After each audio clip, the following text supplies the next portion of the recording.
என்ன பார்க்க போறேன்னா, ஹெவன்லி டி இன்ஸ்ட்ரக்டர் அப்படின்ற மானுவல்ல சாப்டர் 3 தான் பார்க்க போறோம். வாங்க பார்க்கலாம். அவன வாங்கடா வந்து கொல்லுங்க அப்படின்னு சொல்லிட்டு மெர்மன் மேன்ஸும் வந்து கொன்னுகிட்டு இருக்கானுங்க. ஹெவன்லி டீமனும், ஓ அப்படியா? என்னைய நீங்கலாம் டச் பண்ணவே இனி 1000 வருஷம் ஆகும்டா உங்களுக்கு. உன் ஃப்ரெண்ட்ஸ கொன்னனால என்னைய பழி வாங்க வந்திருக்கியா? நீலாம் ஹியூமன் மாரி பண்றது எனக்கு ரொம்ப பிடிக்கவே இல்ல. அவரு ஒரு பவர் மாரி கேதர் பண்றாப்ல. என்னன்னு பார்த்தா செயின் டீமன் ஃபிளாஸ் டெஸ்ட்ராய்ஸ். இத நான் ஆஃப்டர் 50 இயர்ஸ் கிட்ட பண்றேன். அது போய் அங்கிருந்து எல்லாத்தையுமே அடிச்சு கொன்றுது. யார்ரா இத பண்ணது? பார்க் ஹியான் சான் நீயா? இவன் ஒரு ரேங்க்லெஸ் பிளேயர் ஆச்சே. இம்பாசிபிள் அப்படின்னு சொல்லிட்டு அங்க இருக்கிறவங்களா பார்த்துட்டு இருக்காங்க. அப்படின்னு சொல்லிட்டு கீழ இருந்து பெரிய மெர்மன் ஒன்று வெளியே வந்துடுது. நீ நல்லாவே பெருமைப்பட்டுக்க. ஏன்னா நான் உன்னை முழுசாவே விடுறேன் அப்படின்னு சொல்லிட்டு அவர் அடிக்க வரும்போது அவரால் தொட முடியல. என்ன என்னோட கியூலாம் முடிஞ்ச போல என்னால் இனிமேல் எதுவுமே டச் பண்ண முடியாது அப்படின்னு சொல்லிட்டு இருக்கும்போது அங்க இருக்கிற எல்லாருமே அட்டாக் பண்ண வருது. நம்ம ஹீரோவுமே அதை அட்டாக் பண்ணி தூக்கி பழக்க அடிச்சிருது. சரி என்னால இதுக்கு மேல தாக்கு பிடிக்க முடியாது போல. ஹே சின்ன பையா நீ எதுவும் பண்ணலைன்னா இங்கேயே இறந்துருவடா அப்படி சொல்லிட்டு இருக்கும்போது அங்க வந்து அட்டாக் பண்ண ஆரம்பிச்சிருதுங்க. நம்ம ஹீரோவும் அழுதுகிட்டு இருக்கான். என்னங்க நான் பண்ண போறேன்? அதுவும் அங்க இருந்த இடத்தெல்லாம் அழிச்சிட்டு நம்ம ஹீரோவை வந்து எத்த வரும்போது ஹெவன்லி டிமன் வந்து தப்பிச்சு கூட்டு போயிறாரு. ஹே அது ஸ்ட்ராங்கா தான் தெரியும். இருந்தாலும் அதோட எலும்புலாம் ரொம்பவே வீக்கா இருக்கும். அதுலயும் அந்த காலர் பன் வந்து ரொம்பவே வீக்கா இருக்கும். போய் அது போய் உதடா போடா அப்படின்னு சொல்லிட்டு அவரும் அடிச்சு பத்தி விட்டுக்கிட்டு இருக்காப்ல. அவனும் அங்க போயிட்டு நான் எதுவுமே பண்ண வரல. பின்னாடி இருந்த அந்த வயசான வந்து என்னைய தள்ளி விட்டியான். லே நீ க்ளோஸ் ரேஞ்சில் இருக்க. உன்னோட எல்போவை வச்சு நான்லாம் எப்படி பண்ண முடியும் இதை? என்னடா பேசிக்கிட்டு இருக்க அப்படின்னு சொல்லி நம்ம ஹீரோவும் கத்திக்கிட்டு இருக்கான். சரி எதா இருந்தாலும் ஃபர்ஸ்ட் முன்னாடி பாரு, அதுக்கடுத்து பார்த்துக்கலாம்.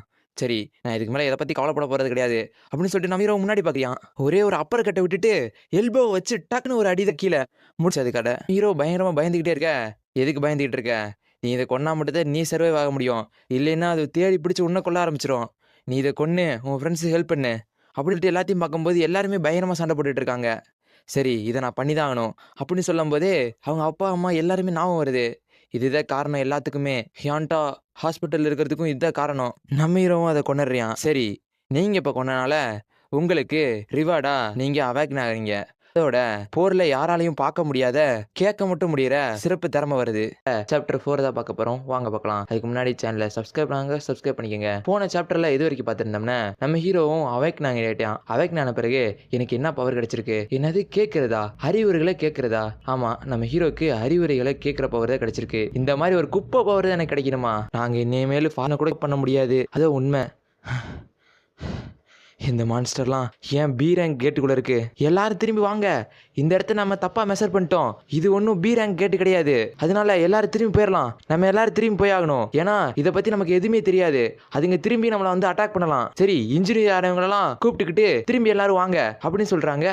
எல்லாத்தையும் உங்களை தான்டா காரணம் அப்படின்னு சொல்லிட்டு எல்லாரும் குத்தி அந்த மிருகத்தை கொண்டுகிட்டு இருக்கானுங்க. என் வாழ்க்கையில முதல் முறை இந்த மாதிரி ஒரு டேஞ்சரஸான சுச்சுவேஷன்ல இருக்கிறது எனக்கு. ஹெவன்லி டீமனோ நானும் இங்க செத்துருப்பேன். அவன் மட்டும் இல்லைன்னா ஹியான்சோ என்கிட்ட கொஞ்ச நேரம் வந்து பேசு. என்னது நான் என்ன பண்ணேன்? ஏன்னாச்சும் தப்பு பண்ணிட்டேனா?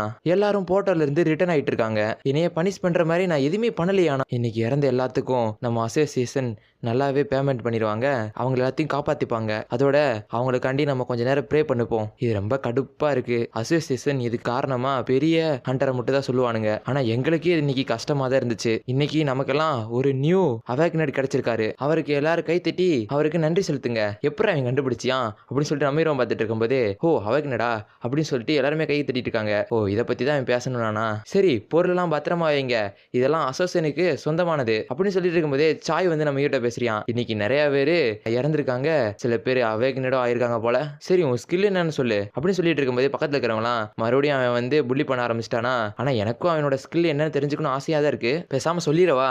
அறிவுரை கேட்கறது அப்படின்னு சொன்னா என்னது அறிவுரை கேட்குறா அப்படி சொல்லி அவங்களுக்கு விழுந்து விழுந்து சிரிக்கிற மாதிரி நம்ம ஹீரோக்கு தோணுது. வேணாம் சொல்ல வேணாம். ஹெவன்லி டீமனும் இந்த ஸ்கில் முன்னாடி கிடைச்சதுக்கு நீ வருத்தப்படலையே தம்பி அப்படின்னு சொல்லிட்டு இருக்க. சும்மா இரியா அப்படின்னு நம்ம ஹீரோ சொல்லும்போது என்ன அமைதியா இருக்கவா? உனக்கு ஸ்கில் கிடைச்ச பிறகு நீ என்ன பைத்தியமா மாறிட்டியா?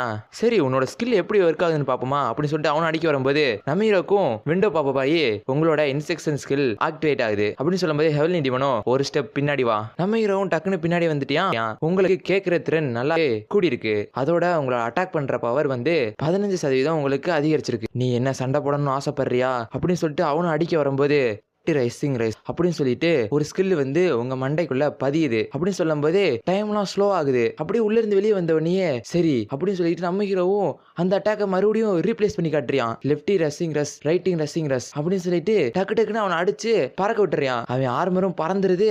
இவனும் இன்னைக்கு தானடா இவன் அவைக்கு நாடகன்னு சொல்லியிருக்கீங்க, பட் அவ்வளோ ஸ்ட்ராங்கா இருக்கான், ஒரே அடியில பி ரேங்க் ஹண்டரவே தோக்கடிச்சிட்டானா அப்படின்னு சொல்லிட்டு சுத்தி இருக்கிறவங்க எல்லாம் பேசிக்கிட்டு இருக்காங்க. இவனோட பல்ஸ் எல்லாம் அப்படியே தான் இருக்கு. மெடிக்கல் டீமை கூப்பிடுங்க. சரி நான் முட்டாத்தனமா பண்றேன், நான் சாய தோக்கடிச்சிட்டேனா? ஹியான்சோ நம்ம கூட வேலை பார்க்கறவங்க கூட சண்டை போறது ரொம்பவே தப்பு. ஆனா இதுதான் உன்னோட ஃபர்ஸ்ட் டைம்னால நான் உன்னை மன்னிச்சு விட்டுறேன். நான் அசோசியன் கூட பேசிடுறேன். நீ போய் ரேங்கை மெஷர் பண்ணிக்க. சாயை தூக்கிட்டு போறதுனால எல்லாருமே சந்தோஷமா இருக்காங்க போல. கங்க்ராச்சுலேஷன்ஸ், நம்ம இன்னும் கொஞ்ச நாள்ல கூட சேர்ந்து வேலை பார்ப்போம்னு நினைக்கிறேன் அப்படின்னு அவங்களும் சொல்லிட்டு போகும்போது ஐரின் வந்து என் கூட பேசுறாங்களா அப்படின்னு சொல்லிட்டு நம்ம ஹீரோக்கு ஹார்ட் எல்லாம் லப்புட்டு துடிக்குது. ஹெவன்லி டீமனும் தம்பி உனக்கு அவனை பிடிச்சிருக்க போல, என்னையா சொல்ற? அப்படி அதை சொல்லிட முடியாது. ஆனா பெரியவரே என்னன்னு சொல்லு, எதுக்கு தலையாட்டிக்கிட்டே இருக்க? திரும்பி திரும்பி நீ எப்ப பேசுன்னு கேட்கறதுக்குள்ளயுமே நான் இறந்துருவேன் போலையாடா அப்படின்னு சொல்லிட்டு இருக்கும்போது நம்ம ஹீரோவும் இல்ல நான் உங்களோட டிசபிளா மாறணும்னு ஆசைப்படுறேன், எனக்கும் மார்ஷியல் ஆர்ட்ஸ் சொல்லி கொடுங்க அப்படின்னு சொல்லிட்டு நம்ம ஹீரோவும் காலில் விழுந்துடுறான்.